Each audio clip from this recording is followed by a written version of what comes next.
বন্ধুরা, আবার একটা তোমাদের সামনে নতুন টপিক নিয়ে চলে এলাম। দেখো, এই দেখো কচু আর আলু, আর এইদিকে তেল দিয়ে দিয়েছি, কড়াইয়ে চাপিয়ে দিয়েছি।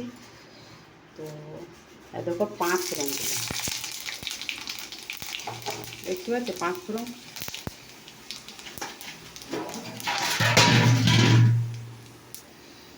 এই দেখো হয়ে গেছে।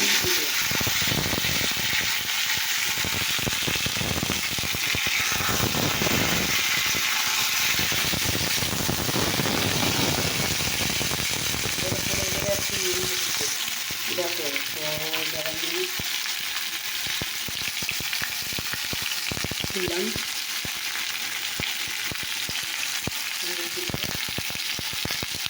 পরিমাণ মতো নুন।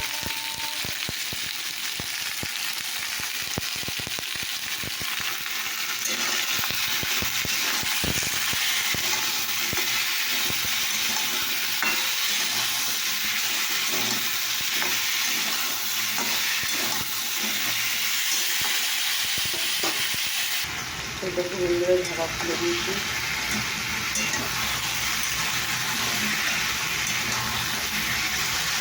নাড়া হবে তো এরকম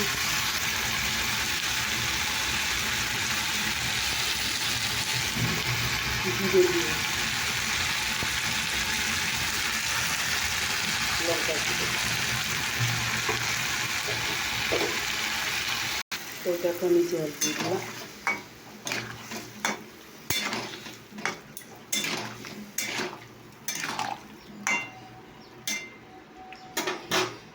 এবার আমি ঢাকা দিয়ে দেবো, এটা কষা হচ্ছে।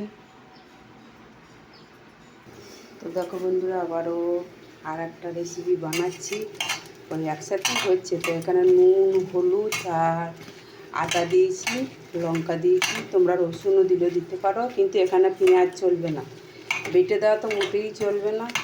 পেঁয়াজটা যেহেতু চলে, তো চলে না। দিয়েছি এবারে আদা দিয়েছি, পেঁয়াজ আদা দিয়েছি, লঙ্কা দিয়েছি, কাঁচা লঙ্কা আর হলুদ একটু পরিমাণ। দেখো এটা হচ্ছে ননস্টিকারের তর, বুঝেছ? এখানে অমলেট টমলেট সবই করা যায়।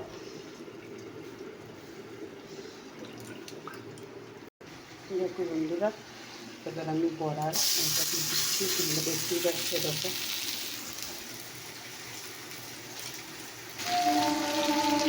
দেখো বন্ধুরা,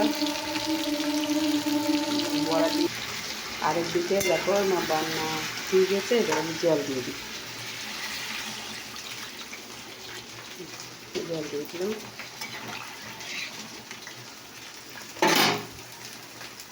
তো হয়ে গেল, এবার সেদ্ধ হলেই আমি এটা নামিয়ে দেবো। এটা তো বন্ধুরা উল্টিয়ে দিলাম। তো তোমাদের রেসিপিগুলো কেমন লাগলো অবশ্যই কমেন্ট করে জানাবো।